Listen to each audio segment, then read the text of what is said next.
Buenos días, bienvenidos a todos y todas a esta conferencia virtual organizada por el Instituto Geofísico del Perú para conmemorar los 50 años del terremoto ocurrido el 31 de mayo de 1970. Un día como hoy, en la región Ancash ocurrió un sismo de magnitud 7.9 que fue seguido por un aluvión que sepultó la ciudad de Yungay, dejando una gran cantidad de pérdidas humanas. Para conocer esta fecha, es importante conocer qué ocurrió el 31 de mayo de aquel año. Para ello tenemos preparado el siguiente video. El Perú se encuentra ubicado en la región conocida como el Cinturón de Fuego del Pacífico. Por lo tanto, somos un país altamente sísmico. Y toda esta actividad está asociada al proceso de convergencia de la placa de Nazca con la placa sudamericana.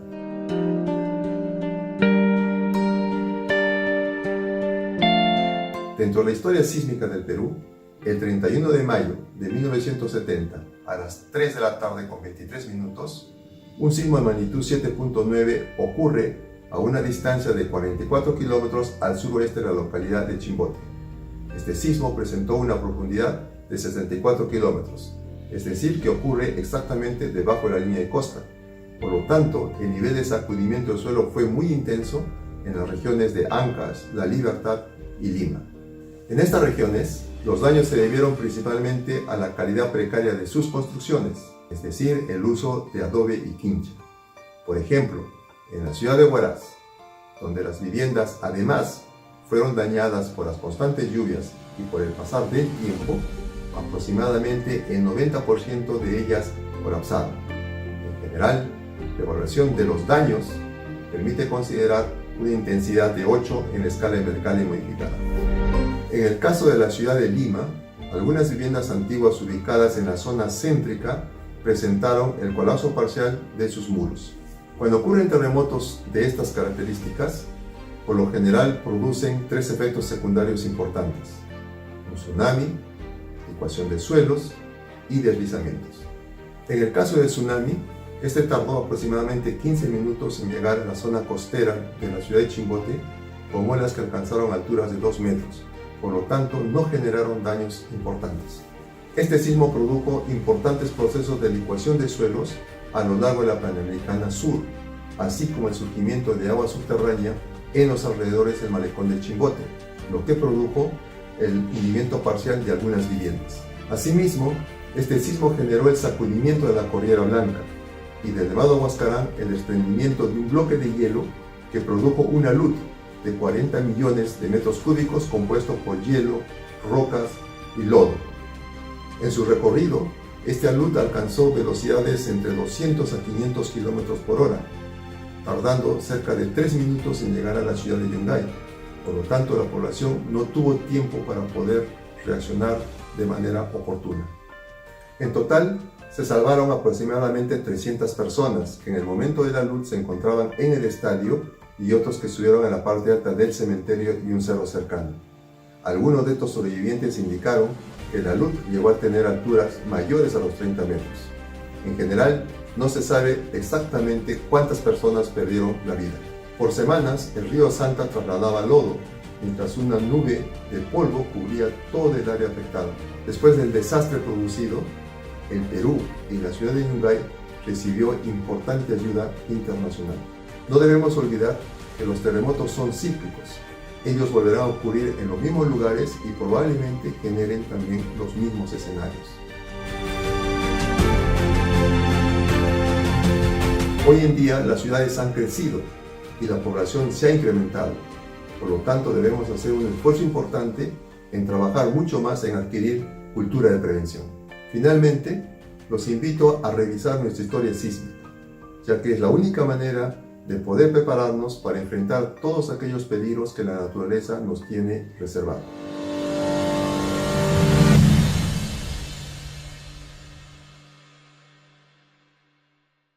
Gobierno del Perú. El Perú primero. Bien, hemos podido observar cómo sucedió el sismo de gran magnitud que generó uno de los efectos más devastadores en la historia de nuestro país. Para conocer más detalles, vamos a dar inicio a la conferencia virtual y también la bienvenida a nuestros invitados, la ministra del Ambiente, Fabiola Muñoz, y el presidente ejecutivo del Instituto Geofísico del Perú, el doctor Hernando Tavera, quienes ya se encuentran conectados con nosotros. Buenos días, ministra. Buenos días, doctor Tavera. Sin más preámbulos, iniciaremos la conferencia virtual con algunas reflexiones sobre el terremoto de 1970 y el interés del Estado en evitar catástrofes similares, a cargo de la ministra del Ambiente, Fabiola Muñoz. Buenos días, ministra. Le cedo la palabra. Adelante. Buenos días con todos y con todas. Efectivamente, como bien lo ha dicho Hernando y el evento que nos reúne, hoy día conmemoramos 50 años de uno de los eventos que más daño y conmoción generó en la población de nuestro país. Hay eventos que afectan un distrito, que afectan una provincia, que afectan un país o que afectan el mundo entero. Hoy día estamos viviendo una pandemia que nos afecta a todos los ciudadanos y ciudadanas del mundo entero. Pero para nosotros, como país, hace 50 años, exactamente un 31 de mayo como el día de hoy, fuimos testigos de uno de los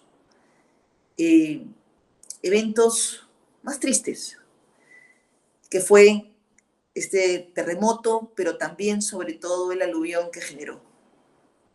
Y esto nos tiene que hacer un profundo llamado para reflexionar acerca de la prevención.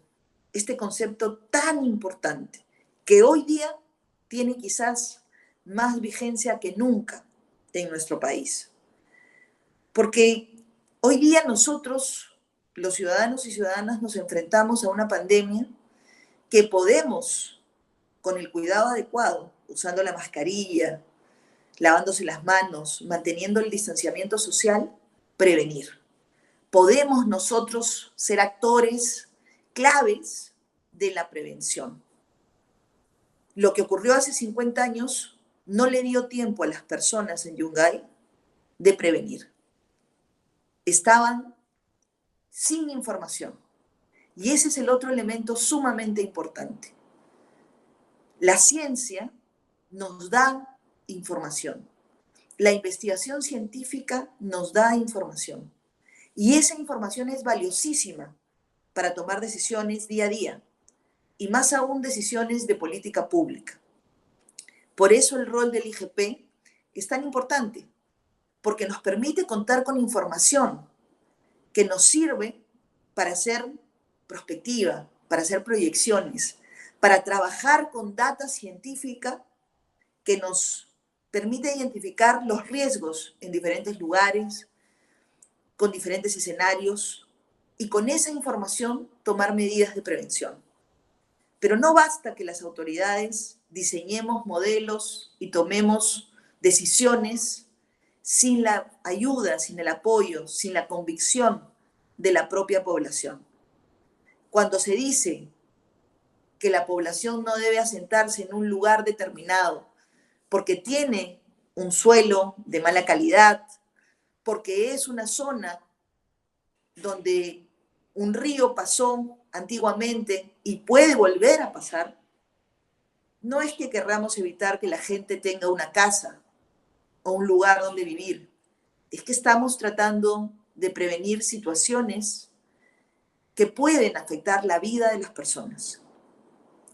Pero si finalmente la población invade una zona, que es el cauce de un río, o que es un terreno que no es estable, o que tiene un riesgo de ser una zona donde pueda producirse una luz, tarde o temprano la naturaleza vuelve a su curso. Y como decía Hernando al final del video que nos mostró, esto es cíclico.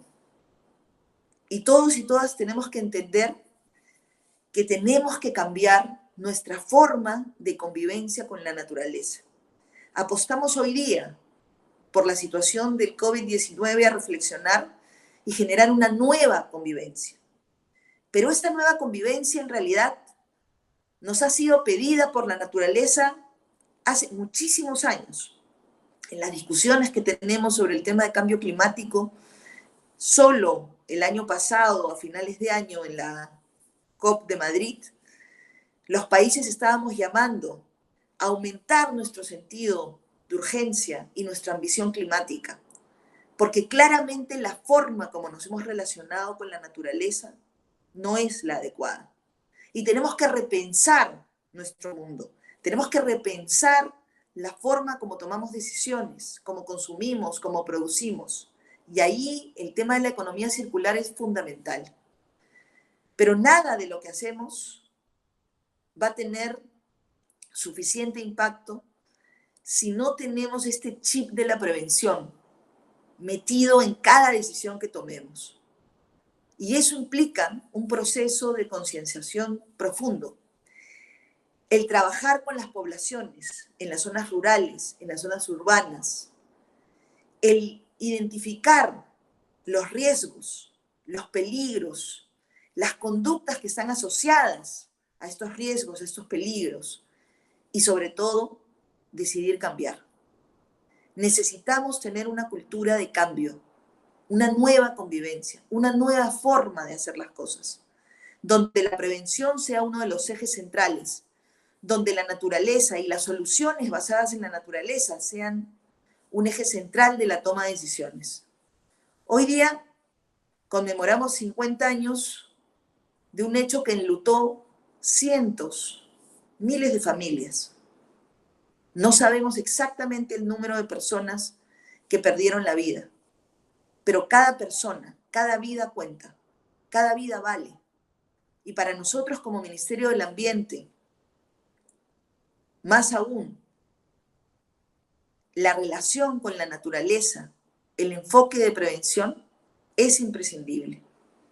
Trabajamos por reducir emisiones, trabajamos por tener mejor calidad en el aire, evitar la contaminación del suelo, del mar, del agua. Trabajamos porque las personas entendamos el valor de lo que significa incorporar la dimensión ambiental en nuestras decisiones. Esta situación que se vivió hace 50 años afectó todo para las personas que estaban en la zona y para las otras ciudades que hemos visto que también tuvieron un impacto. No queremos repetir nunca más una pérdida de vidas como esta, pero somos los ciudadanos y ciudadanas los que tenemos que tomar conciencia del valor de la prevención. Yo les agradezco a todos los miembros del equipo del IGP por haber organizado este evento y le doy la bienvenida a todos los que están participando, porque quiere decir que nos importa un enfoque de prevención, nos importa aprender del pasado, de las situaciones vividas para prevenir. Y creo que ese es el mensaje más importante hoy día. Todos y todas, con nuestras acciones, tenemos la capacidad de cambiar, de prevenir, de cambiar nuestra propia cultura hacia una cultura que priorice la seguridad para todos y todas. Cada vida cuenta. Muchas gracias y bienvenidos al evento. Muchas gracias, ministra, por las reflexiones que nos ha brindado esta mañana. Para continuar con nuestro programa, le doy la bienvenida al doctor Hernando Tavera, presidente ejecutivo del IGP, quien nos tiene preparado el tema Terremoto de 1970, verdades y lecciones aprendidas.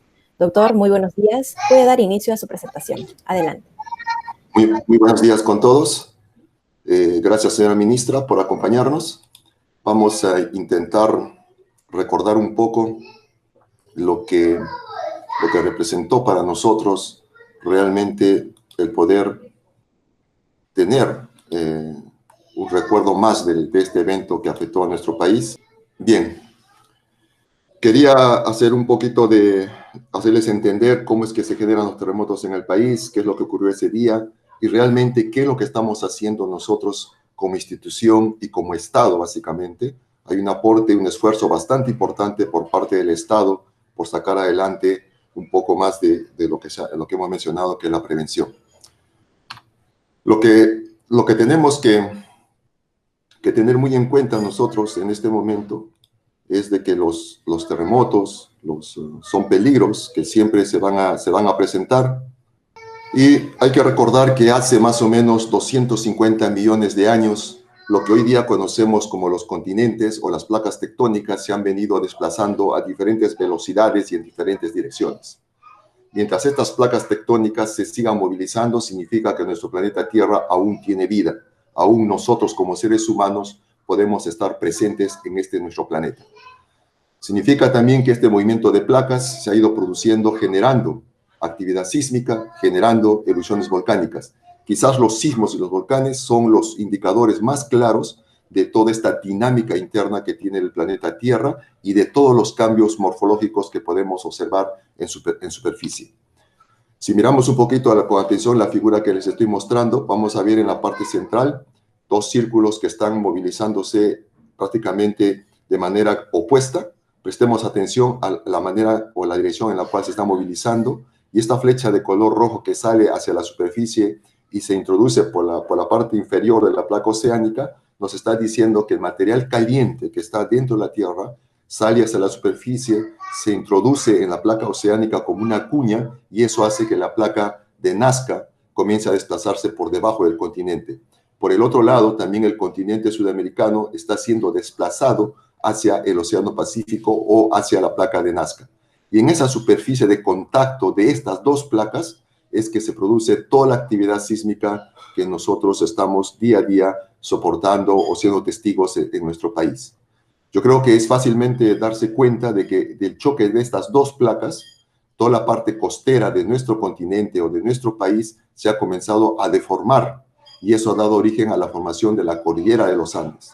Sobre la cordillera de los Andes tenemos los glaciares, tenemos los nevados, los volcanes, etc. Y obviamente los nevados y los glaciares tienen masas de hielo que al derretirse forman las lagunas, y estas lagunas al final forman los ríos. Y de los ríos, todos los seres humanos pues tomamos el agua o el elemento elemental que es el agua. Entonces el proceso de dinamismo que tiene la Tierra en este momento, al final es el causante también de que podamos tener de este recurso hídrico tan importante para todos nosotros, es el agua. O sea, mientras tengamos terremotos, mientras tengamos sismos, vamos a seguir disponiendo de cordilleras, vamos a poder disponiendo de lagunas, de glaciares, y obviamente también, repito, de este elemento importante que es el agua. Entonces, el día que este proceso o el día que la Tierra se quede estática, realmente deberíamos preocuparnos realmente, porque estaríamos en un escenario posiblemente que nuestro planeta Tierra pueda estallar. Entonces, los terremotos, repito, son parte de este dinamismo y son el primer indicador de que nuestro planeta Tierra todavía está viva. Entonces, ¿dónde ocurren los terremotos por lo general o en mayor número? Ustedes están viendo la imagen, ¿no?, que la mayor cantidad de sismos de diferentes magnitudes están ocurriendo en torno al océano Pacífico. Y en la parte derecha se encuentra Perú, el continente sudamericano. Aquí siempre están ocurriendo sismos, cada minuto, cada segundo está ocurriendo sismos de diferentes magnitudes, ¿no? Y cuando uno tiene pues los últimos 50, 100 o 200 años de actividad sísmica, lo que uno hace es identificar a nivel global dónde están las zonas más dinámicas, las zonas más sísmicas, las zonas de mayor deformación a nivel de placas tectónicas. Y eso nos permite llegar a lo que conocemos como el cinturón de fuego del Pacífico. La pregunta que la ciencia se hace es, por ejemplo, ¿dónde están ocurriendo los sismos más grandes en el mundo? Porque estos de alguna manera nos permiten buscar entender realmente cuál es la génesis de los terremotos, cómo se están movilizando las placas tectónicas, ¿no? Y entonces, cuando mapeamos estos eventos sísmicos en torno a la placa del Pacífico, nos damos cuenta de que en las zonas donde tenemos las líneas rojas, históricamente se han producido los sismos de mayor magnitud en el mundo. Entonces, rápidamente nos damos cuenta que en Perú y Chile somos países altamente sísmicos, tenemos más de 500 años de historia en los cuales pues hemos sido afectados por un gran número de eventos sísmicos que en su momento han generado obviamente diferente nivel de destrucción. Pero en el caso de nosotros, aquí les muestro un esquema donde la placa de Nazca se está introduciéndose por debajo del continente en la región sur del Perú, y podemos ver rápidamente aquí que sobre la superficie de colisión o de fricción de estas dos placas es donde se generan la mayor cantidad de terremotos o eventos sísmicos que afectan a las ciudades que están distribuidas a lo largo de la zona costera. Estos sismos son conocidos como sismos interplaca. También la placa de Nazca, que se introduce por debajo del continente a profundidades de 300 kilómetros, por ejemplo, también se va deformando.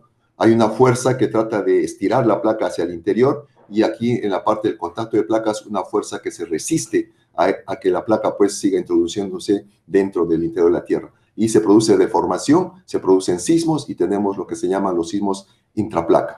De la colisión de estos dos continentes, la sudamericana y la placa de Nazca, obviamente lo que vamos a tener es una deformación importante en la zona andina, en la zona de cordillera, ¿no? Y a eso le llamamos nosotros sismos corticales, que están asociados a la formación de fallas o fisuras que se forman a ambos extremos de la cordillera o en la parte central de la cordillera. Si este esquema es para la región sur del Perú, lo primero que vamos a observar es que la placa de Nazca, al introducirse por debajo del continente, lleva en su interior bastante agua atrapada, que cuando llega a profundidades de 300 kilómetros, por las temperaturas, esta agua se evapora, se mezcla con los minerales que tenemos prácticamente en el manto, y por densidad este material tiende a salir a la superficie y forma los volcanes. Entonces, en este momento, la actividad volcánica solo está presente en la región sur del Perú. Si nos vamos a la zona central, donde se encuentra Lima, Ancash, La Libertad, Piura, Tumbes, lo que vamos a tener es este esquema. La placa de Nazca se introduce por debajo del continente hasta profundidades de 150 kilómetros y luego continúa su camino de manera horizontal. Si se dan cuenta, dado este esquema, aquí no se dan las condiciones para que también se formen volcanes. Por eso es que en la región centro y norte del Perú no hay actividad volcánica. Nuevamente aquí tenemos los eventos sísmicos que se producen por la colisión de las dos placas, que son los sismos interplaca, y en la parte derecha ustedes pueden ver un punto celeste aquí, que son los sismos intraplaca. Estos sismos, o este sismo es un ejemplo del evento que ocurrió en mayo del año pasado, a una profundidad de 140 kilómetros, que afectó prácticamente pues todo el país. Estos eventos que ocurren en estos niveles de profundidad, ustedes pueden utilizar un poco la imaginación, la energía se irradia de manera circular y prácticamente pues sacude toda la base de la cordillera de los Andes, y eso hace que estos sismos pues tengan radios de percepción bastante grandes. ¿Qué es lo que ocurrió el 31 de mayo de 1970? Ocurre un sismo de magnitud 7.9 a una profundidad de 60 kilómetros exactamente debajo de la línea de costa. La línea de costa, en este caso, de la ciudad de Chimbote. Esto significa de que la energía prácticamente que se liberó se propaga de abajo hacia arriba, llegando a golpear a la región de La Libertad, de Ancash y de Lima de manera casi vertical, como si diéramos un martillazo de abajo hacia arriba, y es por eso que en superficie se tuvo niveles de sacudimiento del suelo bastante elevados. Si nos damos cuenta también aquí el evento está bastante alejado de lo que viene a ser ya la parte oceánica, o sea, donde las dos placas dejan de estar en contacto, está bastante alejado. Por lo tanto, no hubo un tsunami bastante importante, como lo vamos a explicar luego. Este es el mapa de intensidades, y vuelvo a recalcar, las regiones de La Libertad, de Ancash y de Lima fueron sacudidas con intensidades del orden de 7 a 8 en la escala de Mercalli modificada. ¿Y qué es lo que produjo estos niveles de sacudimiento? Obviamente que las viviendas de la zona costera, que básicamente estaban construidas con adobe y quincha, colapsaran con bastante facilidad. Aquí yo creo que ya es una primera lección que tenemos que aprender. Toda vivienda que ha sido construida con material que no es el adecuado para zonas sísmicas, obviamente van a ser afectadas. Si miramos un poquito más al fondo, vemos unas viviendas de color blanco, son viviendas de material noble que no fueron afectadas por este sismo. En el interior del continente, obviamente el valle de Huaylas ha sido el más afectado, y aquí tenemos una imagen de la ciudad de Huaraz. Casi todas las viviendas en la ciudad de Huaraz eran de adobe y quincha, que estaban dañadas por el tiempo, por las lluvias, con calles muy angostas. Y aquí se sabe que más o menos el 80%, 90% de sus viviendas colapsaron. Y toda la mortandad que se dio producto de este colapso de viviendas fue mayoritario en la ciudad de Huaraz. Se sabe que aproximadamente pues perdieron la vida alrededor de 900 personas, 1000 personas, si no me equivoco, más o menos. Otra imagen de lo que les he mencionado, ¿no? Pero también una cosa bastante importante que hay que recalcar de este sismo. Estos sismos siempre van a producir 3 efectos secundarios bastante característicos: el tsunami, la licuación de suelos y los deslizamientos. Como hemos visto al inicio, el sismo estuvo bastante profundo, no tuvo una profundidad de 30 kilómetros o 20 kilómetros, como ocurrió con el terremoto de Arequipa del 2001 o el de Pisco 2007, que generaron tsunamis importantes. En este caso, el foco estaba a 60 kilómetros, es decir, muy alejada de la zona donde se generan los tsunamis con mayor facilidad. Y eso produjo, obviamente, un tsunami que llegó a la zona costera unos 15 minutos aproximadamente, con olas que no superaron los 2 metros. Por lo tanto, no causaron mucho daño en la zona de costa de la ciudad de Chimbote. Aquí les muestro una imagen del malecón, donde la altura de 2 metros de las olas prácticamente solo inundó la parte del malecón, y ahí también teníamos una imagen, el hotel de turistas de Chimbote, que no fue afectado para nada por este tsunami que ocurrió. El segundo efecto secundario importante es la licuación de suelos, ¿no? Y esto lo hemos visto, por ejemplo, recientemente con el terremoto de 2007. Todas las pistas prácticamente licuaron y presentaron escenarios de este tipo, ¿no? El agua subterránea que está atrapada en el subsuelo, al ser presionada por las ondas sísmicas, comienzan a fluir a la superficie y generan toda esta inestabilidad en suelos blandos, en suelos que no son competentes. Alrededor del malecón o muy cercano al hotel de turistas, el Hotel Chimú, se presentaban escenarios de este tipo, viviendas que estaban cuarteadas prácticamente por los desniveles que se produjo en la superficie del suelo. Aquí está el Hotel Chimú, vemos con la flecha de color rojo el hundimiento de la superficie, y donde está la flecha amarilla vemos que obviamente el Hotel Chimú se ha desplazado aproximadamente 40-50 centímetros, ¿no? hacia abajo, mostrando el desnivel que estamos viendo ahí. Y aquí también tenemos que poner otro punto bastante claro. El terremoto no fue el causante del desastre que vivimos o que se soportó en la ciudad de Yungay.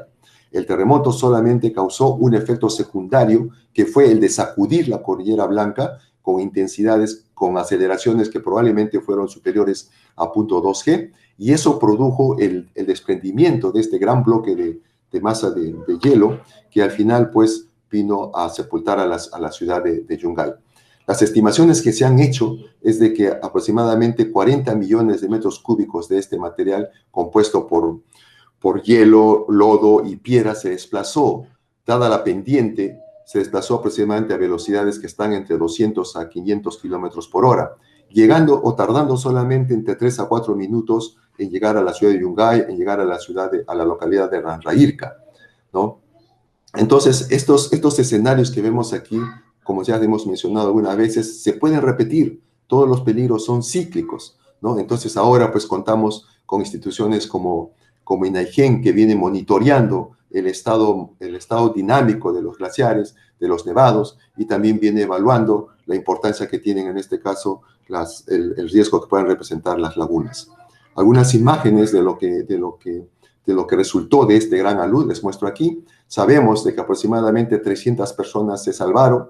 Gran parte de ellos eran niños que estaban en un estadio observando una función de circo. La otra cantidad de población pues se salvó en este cerro que vemos aquí, que es parte del cementerio de Yungay, y un cerro aledaño que está al costado, ¿no? Aquí en este cementerio se salvó también el ingeniero Mateo Casaverde, que fue presidente del IGP. Él se encontraba aquí haciendo trabajos de campo con unos geólogos norteamericanos, y al darse cuenta de lo que estaba pasando, lo que él vio inmediatamente, según lo que nos comentó, pues simplemente lo primero que hizo fue correr y subir a este cerro. Él se salvó, y después de prácticamente 15 días recién fue rescatado, ¿no? Cuando en su casa su familia ya obviamente lo daba por perdido. O sea, son realmente relatos bastante importantes de toda esta gente que llegó a salvarse de este gran desastre que se produjo con este alud. Aquí hay algo muy importante que la ciencia aporta y que realmente muchas veces no es tomado en cuenta. Fíjense ustedes la fecha, 10 de enero de 1962. Del Nevado Huascarán se desprende un bloque de hielo que genera un alud que discurre por la quebrada de Ranraírca o el río de Ranraírca, y prácticamente pues sepulta parte de la localidad de Ranraírca, como ustedes pueden ver en la imagen. Un poquito hacia arriba, donde estoy mostrando con el cursor, vemos aquí en la parte izquierda de ustedes unos pequeños cerros, por así decirle, que de alguna manera protegieron a la ciudad de Yungay de este gran alud. No produjo ningún tipo de daño. Esto fue el 10 de enero de 1962.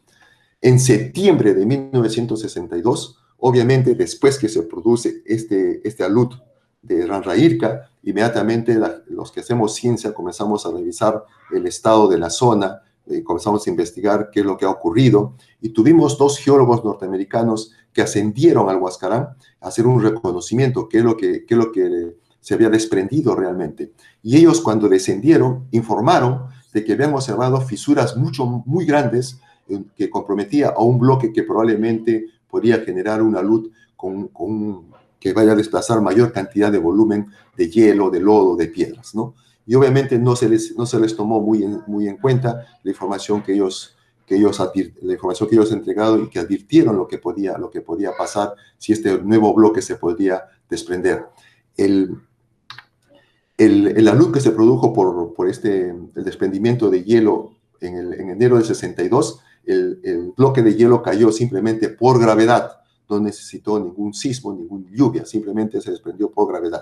Lo que ocurrió ya en el año 70 fue producto de un sismo. El sismo sacudió el nevado Huascarán y se produjo el desprendimiento de este gran bloque de hielo.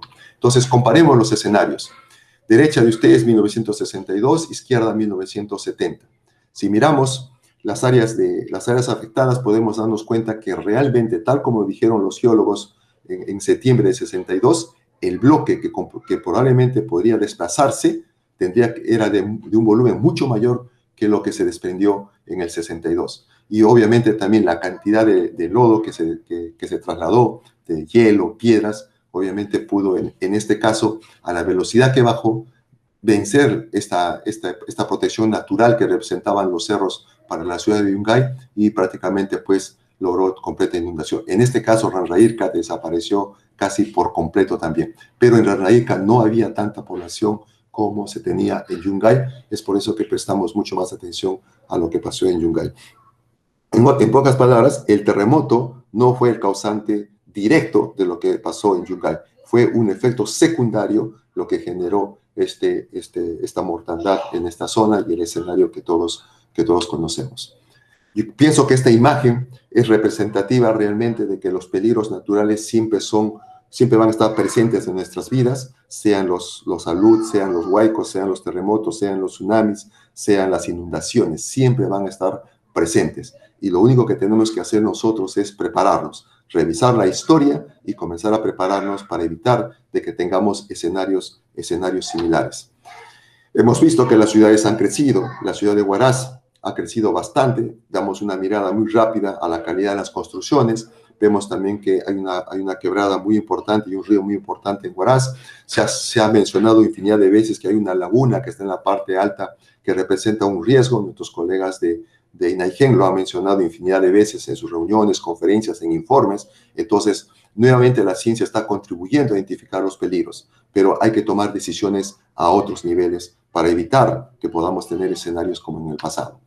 La ciudad de Chimbote, una imagen un poquito panorámica. Si ustedes miran detrás de este mercado, se van a dar cuenta que las viviendas siguen siendo autoconstruidas en gran parte.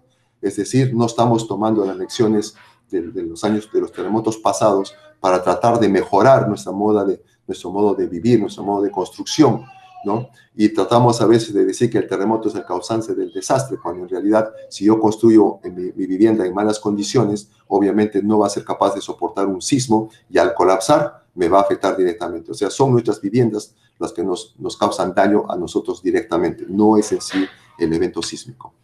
Esta es la bahía de Chimbote. Obviamente ha habido un gran crecimiento de la población y también el uso de áreas que probablemente representan un riesgo en este momento.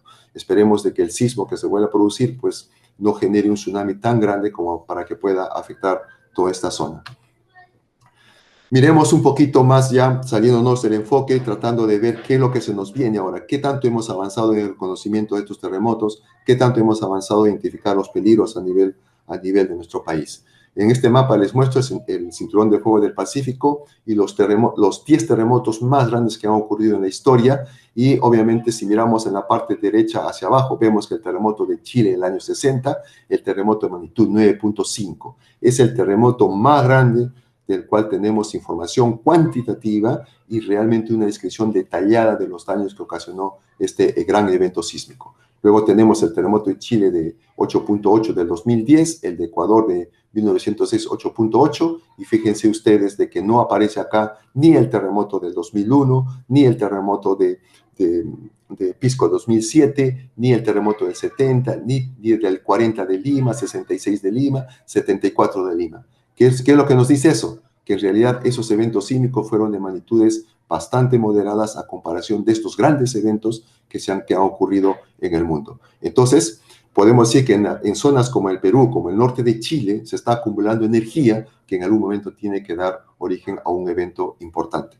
Entonces, ¿qué es lo que nosotros hemos tratado de avanzar en el conocimiento? No podemos predecir los terremotos, pero sí hemos logrado pronosticar los terremotos, ¿no? Es un aporte bastante importante que se está haciendo en este momento a nivel global como ciencia de investigación en el caso de los terremotos. Para que nos vayamos centrando un poquito a lo que les quiero contar, en la parte izquierda de ustedes les muestro el terremoto de Chile, magnitud 8.8, y el terremoto de Japón del 2011, magnitud 9.0. Fíjense los epicentros donde se encuentra, ¿no? Y ahora lo que voy a mostrar seguidamente es una imagen, una reconstrucción de cómo se produjo la liberación de energía.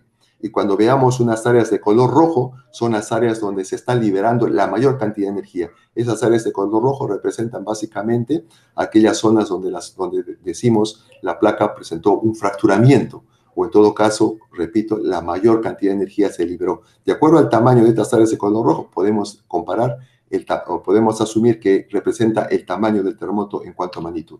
Prestemos atención, por favor, unos segundos. La energía se está propagando muy levemente, o sea, el suelo se está moviendo muy lentamente. Luego vienen los grandes movimientos. Fíjense el área de ruptura del terremoto de Japón, y la diferencia en la magnitud solamente es 0.2 en la escala de magnitud momento. Y la diferencia en la cantidad de energía que se libera realmente es muy, muy, muy grande. Si prestamos atención un poquito hacia arriba, hemos visto unos números que se han ido movilizando. Ese es el tiempo en el cual se produce todo el proceso de liberación de energía. Y lo que tenemos aquí nos dice en promedio que ambos terremotos liberaron toda su energía en un tiempo de 150 segundos. Pero ese es donde se produce el terremoto. Ese es donde se libera la energía. La pregunta que debemos hacernos es ¿cuánto tiempo se va a sacudir el suelo donde nosotros nos encontramos? ¿No? Y obviamente también tenemos que pensar que mínimo tiene que sacudirse el suelo el doble de tiempo que dura la liberación de energía. Entonces, si la liberación de energía duró 150 segundos, el suelo donde estamos nosotros se va a sacudir durante 300 segundos. 300 segundos entre 60, estamos viendo que el suelo estaría sacudiéndose durante 5 minutos debajo de nuestros pies. La pregunta es, ¿se volverán a presentar los escenarios que vimos en el año 70? ¿Nuestras viviendas serán capaces de soportar por tanto tiempo tal nivel de sacudimiento? Ese es lo que primero que tenemos que buscar de respuesta para entender cuál es nuestro nivel de riesgo y cuál es nuestro nivel de preparación, o por qué es tan importante adquirir cultura de prevención o participar en los simulacros. ¿Qué es lo que hemos hecho como institución? Hemos recibido financiamiento muy importante del Estado peruano para sacar adelante un programa de investigación que involucre la sismología con la geodesia, para tratar de saber realmente dónde podrían ocurrir los próximos terremotos en el Perú. Si no conocemos esto, si no sabemos el tamaño de estos terremotos, no podemos desarrollar un trabajo de prevención, un trabajo de preparación de la población. Entonces, en el esquema que yo les muestro, esta estación geodésica que tenemos aquí, ¿no?, que está en plena zona de costa, tenemos esta zona de rojo, donde probablemente ocurre el próximo terremoto. Decimos que ahí las placas están pegadas, están adheridas, ¿no? Y hay una fuerza que moviliza la placa de Nazca hacia el continente y otra que moviliza la placa continental hacia el océano. Como las placas están pegadas en esta zona de color rojo, ustedes observen lo que ocurre en el lado derecho. El continente se va levantando y la estación de GPS va retrocediendo. Primero que me está diciendo es, estoy retrocediendo. ¿Por qué estoy retrocediendo? Porque tengo aquí un obstáculo que evita que avance. Cuando este retroceso del continente venza la resistencia de este obstáculo, simplemente va a dar un salto bastante importante, va a producir el terremoto, como vemos en la parte inferior, va a producir el tsunami y obviamente ya la placa avanzó. Entonces, sabemos que la placa de Nazca para nosotros está avanzando a velocidades de 7-8 centímetros por año. Es una de las más veloces a nivel global. Entonces, donde nosotros identifiquemos que la placa sudamericana o la placa de Nazca está estática, no se moviliza, ahí se está acumulando energía y ahí puede producirse el próximo terremoto. Entonces, hemos hecho un estudio sismológico a lo largo de toda la costa. Hemos colocado estaciones geodésicas a lo largo de toda la costa. Y las áreas de color rojo, donde se está acumulando energía, los hemos logrado identificar. En la figura derecha que ustedes pueden ver, estas áreas de color rojo, los próximos terremotos tienen que darse en estas zonas, tal como se ha presentado en otras partes del mundo.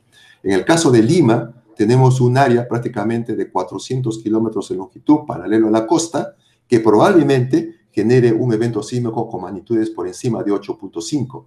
Y con los niveles de sacudimiento que vaya a generar este sismo, probablemente también va a afectar toda la región Ancash, toda la región Lima y toda la región Ica. Y los niveles de sacudimiento del suelo van a ser bastante grandes, que probablemente también volvamos a repetir los escenarios que tuvimos en el año 70 a lo largo del callejón de Huaylas, o también lo que podamos tener en la región Lima o en la región de Ica.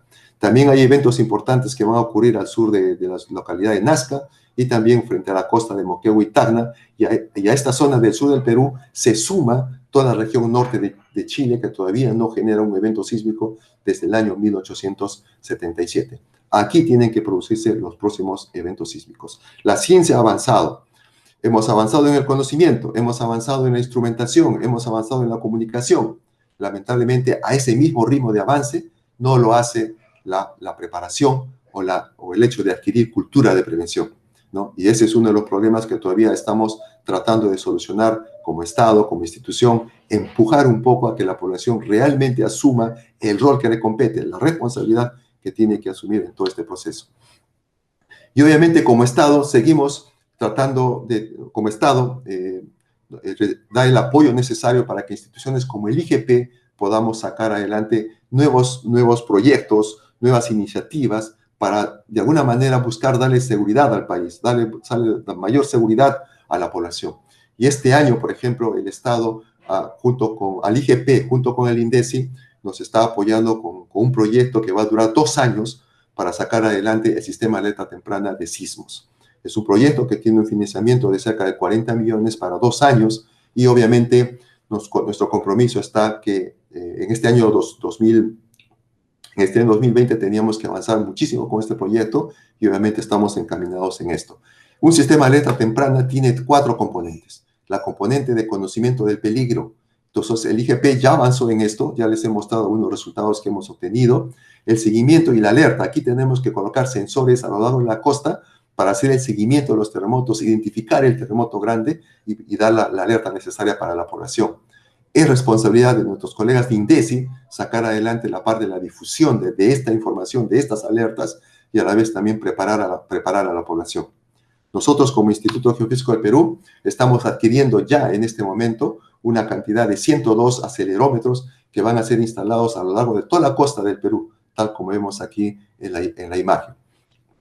Y estos sensores lo único que pretendemos es lograr acercarnos lo más que podemos a donde ocurren los terremotos. Y como ya sabemos, pues todos los terremotos ocurren frente a la línea de costa. La idea es poder tener la información y ganar tiempo, todo el tiempo necesario para poder dar la alerta una alerta oportuna a la población. Este sistema más o menos funciona del mismo modo, de la siguiente manera. Estas áreas de color rojo representan los sismos que podrían ocurrir o que han ocurrido. Los triángulos de color verde son los sensores que estamos colocando lo más cerca de donde ocurren los sismos.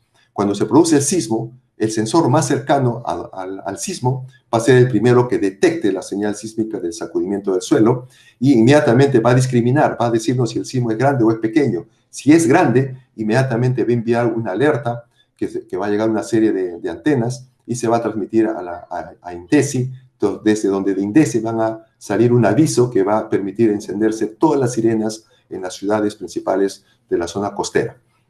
Lo que aquí no se trata es de dar una predicción del sismo. Lo que aquí se trata es de decirles cuánto tiempo se va a demorar la onda sísmica en llegar a una determinada ciudad para que sacuda el suelo.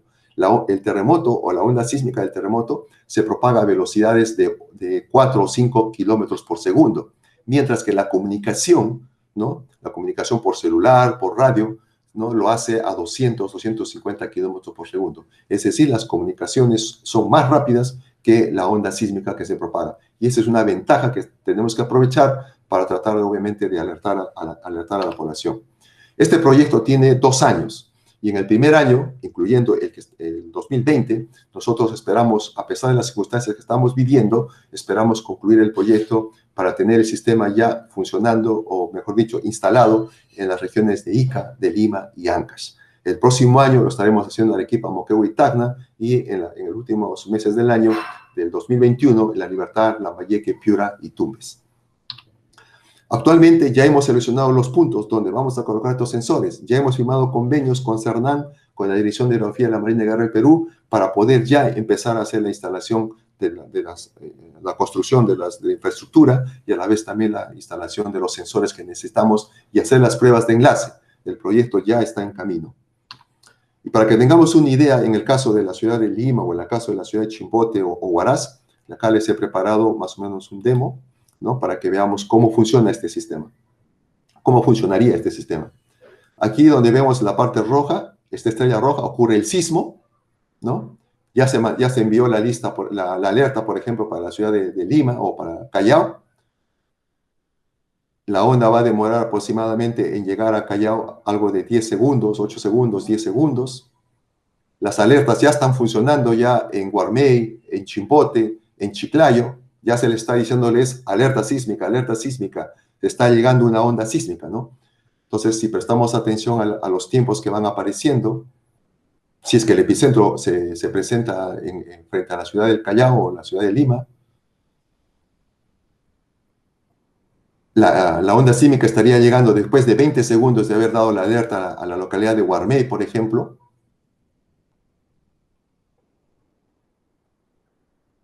A la ciudad de Ancash, la alerta habría llegado aproximadamente 35 segundos antes, y a la ciudad de Chimbote aproximadamente 40 segundos antes que la onda sísmica llegue y sacuda los suelos. O sea, estos segundos tienen que ser importantes para que la población, después de una acertada educación, pueda tomar acciones primarias para proteger su vida. Cada segundo es importante, ¿no? Entonces, cada uno de nosotros tenemos que aprender a valorar realmente estos preciosos segundos para poder ponernos a salvo.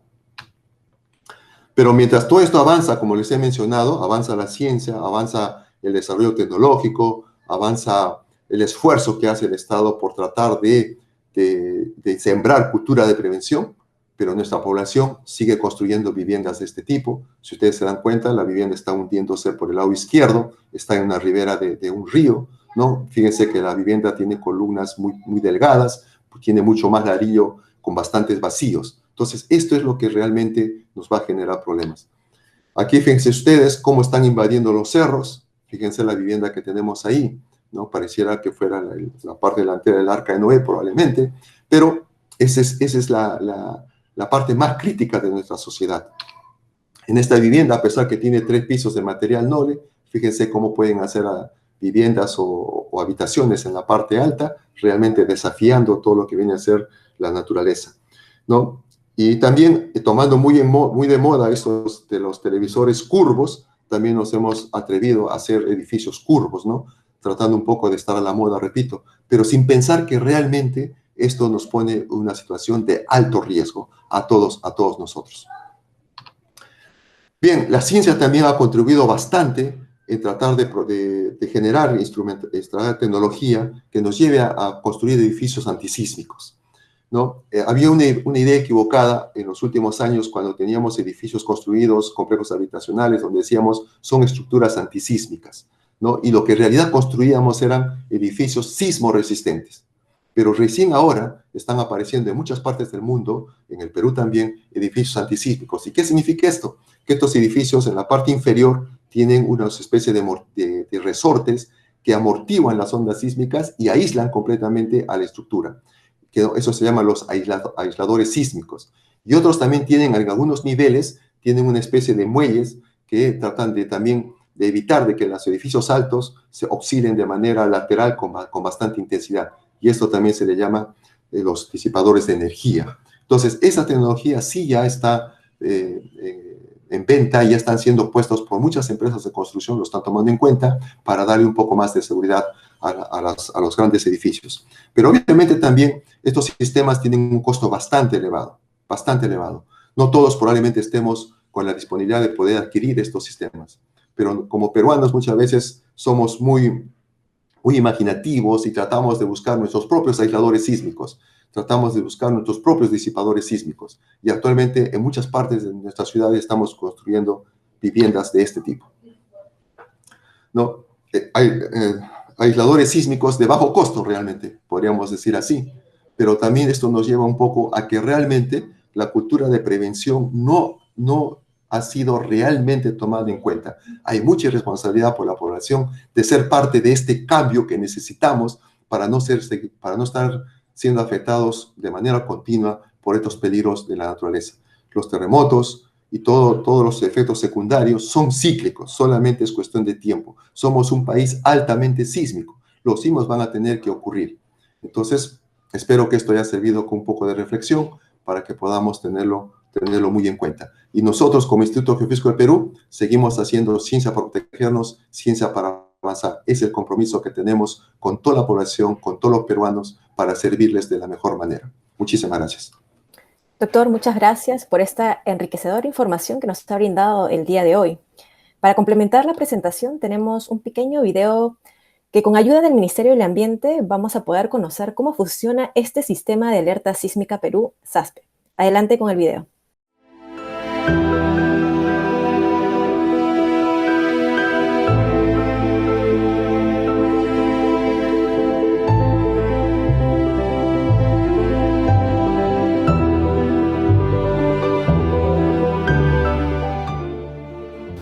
Podemos ver ahí en la zona de Lima, vamos a darnos cuenta en la figura, en la imagen, que va a ocurrir un sismo en el Océano Pacífico, ¿no? Y vamos a ver más o menos, vamos a ver ahí una letra que dice E1, que es la estación sísmica que tenemos en las Islas Hormigas, ¿no? Y ahí tenemos Lima.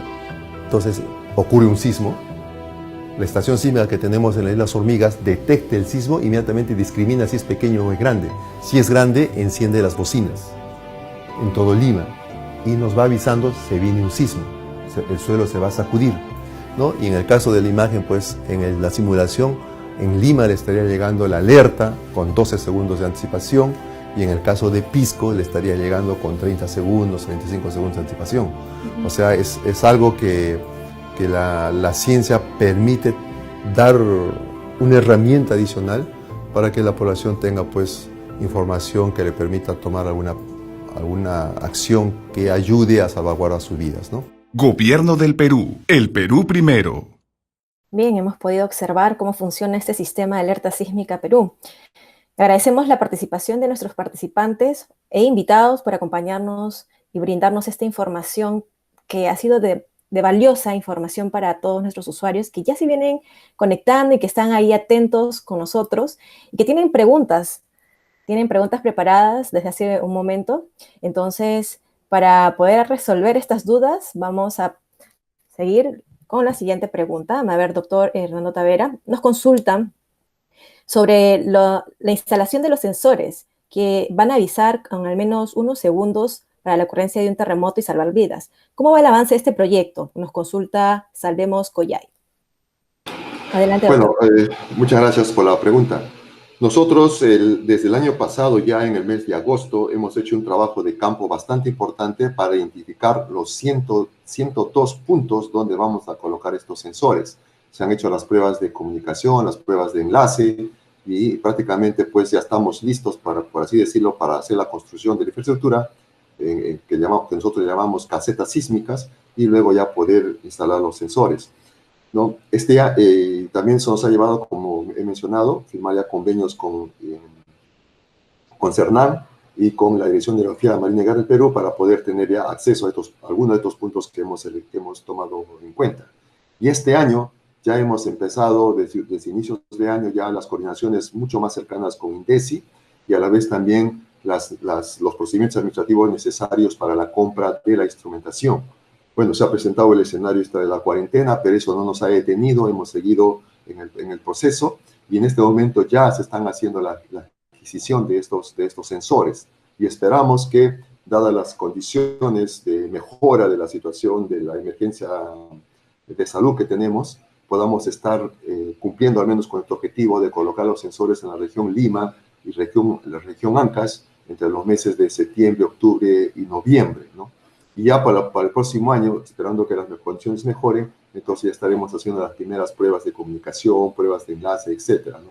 Vamos a hacer un esfuerzo bastante importante para que realmente este proyecto dure 2 años y en 2 años podamos tener ya todo operando como es nuestro objetivo. Bien, tenemos una segunda pregunta. Este es de nuestro usuario Albert Ramos. Él nos consulta acerca del trabajo que realizamos, si podemos enumerar los proyectos que se vienen ya en marcha o que están encaminados. Adelante, doctor. Bueno, en realidad como Instituto Geofísico del Perú tenemos pues bastantes temáticas geofísicas que investigar y tenemos proyectos bastante importantes que podría mencionarlos, ¿no? Pero como proyectos de inversión que tenemos con financiamiento del Estado, estamos ya concluyendo ya el proyecto que nos ha llevado a la construcción o poner operativo ya el Centro Vulcanológico Nacional en la región sur del Perú. Lo que ahora simplemente nos falta es dar el último aporte para culminar con la infraestructura, pero es un servicio que el Instituto Geofísico del Perú, con el apoyo del Estado, también ha logrado sacar adelante en el año pasado, ¿no? Y en este momento, con este Centro Vulcanológico Nacional, estamos monitoreando 12 volcanes con la instrumentación geofísica más moderna que se pueda disponer en este momento. El otro proyecto de inversión es lo que les he mencionado, que es este del sistema de alerta temprana. Pero también como desarrollo tecnológico nos hemos embarcado en la construcción de los radares meteorológicos, radares que obviamente vamos a poner al servicio de las instituciones que son responsables del servicio de monitoreo meteorológico, monitoreo de lluvias, ¿no? Pero el desarrollo tecnológico obviamente lo estamos haciendo nosotros y eso va a ser un aporte bastante importante para el Estado por el tema de la independencia de la producción y a la vez también de poder abaratar los costos que representan estos equipos en un mercado internacional. Tenemos proyectos muy importantes que nos permiten hacer un monitoreo continuo del fenómeno del Niño, por ejemplo, porque todas las simulaciones numéricas son bases para hacer toda la evaluación de cómo se va a comportar el fenómeno del Niño en la región norte del Perú o en todo el país. Tenemos proyectos también en la zona del Mantaro, donde estamos trabajando en la física atmosférica, que nos permite conocer realmente, entra en un trabajo muy cercano con el gobierno regional para tratar de apoyar un poco el desarrollo de la agricultura. Se nos vienen proyectos como estudios importantes que vamos a hacer en el fondo oceánico, ¿no? Para conocer un poco más las propiedades físicas de los océanos y entender realmente qué es lo que podría pasar con los peces en algún momento en el futuro, ¿no? Y también nuestros proyectos que seguimos adelante tratando de ver la zonificación de suelos, conocer el comportamiento geofísico de los suelos si es que ocurre un evento sísmico que pueda afectar a las viviendas, ¿no? Y en fin, son muchos los proyectos que tenemos hacia adelante, pero siempre contando con el apoyo importante del Estado. El Instituto Geofísico del Perú se encarga de identificar o estudiar, conocer la génesis de los peligros naturales que podrían afectar a nuestro país. Nos encargamos de la capacitación, la formación de nuevos profesionales, nuevos científicos que quieran estar en este campo de la investigación geofísica, ¿no? Entonces, nuestro trabajo es bastante importante, creo yo, para estar al servicio del país. Y también, yo creo que también es necesario mencionar de que en los últimos 2 años hemos recibido un apoyo bastante importante del Estado para comenzar a reflotar y mejorar lo que viene a ser el Centro Sismológico Nacional. 2 servicios importantes que en este momento tenemos para todo el país. El Centro Vulcanológico Nacional y el Centro Sismológico Nacional, para servirles a todos ustedes. Muchas gracias, doctor. Tenemos una pregunta más. Nos indica Marilú Castro, ¿habrá alguna manera de pronosticar fechas probables de la ocurrencia de sismos en las zonas de la costa peruana? Uno de los objetivos máximos de la sismología y de quienes hacemos sismología o cercano a la sismología es lograr predecir la ocurrencia de un terremoto. Predecir, saber el lugar, el tamaño y la fecha. Y de esto surgió en los años 70, surgieron tres grupos de investigación, podríamos decir así, aquellos que buscaban predicciones a tiempo lejano, a tiempo medio y a tiempo cercano. Obviamente en tiempo cercano es bastante complicado porque es difícil poder identificar eventos precursores de lo que podría decirnos que va a haber un evento sísmico. Lo que ha dado mayor efectividad es hacer la predicción en tiempo lejano, pero esto ya nos lleva básicamente a hablar de pronóstico, saber dónde puede ocurrir y cuál podría ser la magnitud del evento sísmico. Y esto es lo que en el pasado se llamaba lagunas sísmicas, silencio sísmico, y hoy en día, con mayor instrumentación, con mayor conocimiento, ahora nosotros, también hace 10 años le llamábamos asperezas, pero ahora estas zonas se les denomina zonas de acoplamiento máximo. O sea, son zonas donde las placas están tan acopladas que todavía no acumulan la suficiente deformación como para poder desplazarse y generar los sismos. Yo creo de que realmente estamos tratando de ver la manera de cómo generar información para lograr llegar al punto de predecir un sismo. Pero esto no significa que no tengamos el conocimiento, que no tengamos una metodología para hacerlo. Pero toda metodología siempre tiene que ser experimental con información. Y la información, en este caso, tiene que ser información de eventos sísmicos grandes. Y en los últimos 50 años, 100 años que tenemos información de calidad, no han ocurrido en el mundo tantos eventos sísmicos tan grandes como para poder utilizarlos y poner en práctica este conocimiento que se ha adquirido. En otras palabras sencillas, podría decir, necesitamos más terremotos para poder realmente aprender a conocer y saber dónde podrían ocurrir los próximos con mayor severidad, con mayor certeza de lo que podemos conocerlos en este momento. Bien, tenemos una última pregunta. Nos indican, ¿el sistema de alerta temprana funcionará también al interior del país? Ya que hay sismos intraplacas y corticales que pueden resultar dañinos en la ciudad del interior. Adelante, doctor. Bueno, mire, los eventos sísmicos de mayor magnitud están ocurriendo siempre en la zona costera porque es la principal fuente sismogénica, ¿no? Y también, por otra parte, podemos decir de que está toda la mayor cantidad de población, el mayor desarrollo económico, etcétera, ¿no? Pero colocar estos sistemas de alerta van a funcionar para todas las regiones que están lo más cerca de la zona costera. Probablemente estemos hablando desde Tumbes hasta Tacna, y luego podríamos pasar por Puno, Ayacucho, Apurímac, Junín, Huánuco, Cerro de Pasco, Amazonas, Cajamarca. Probablemente todas estas regiones se favorezcan de este sistema. Pero si estamos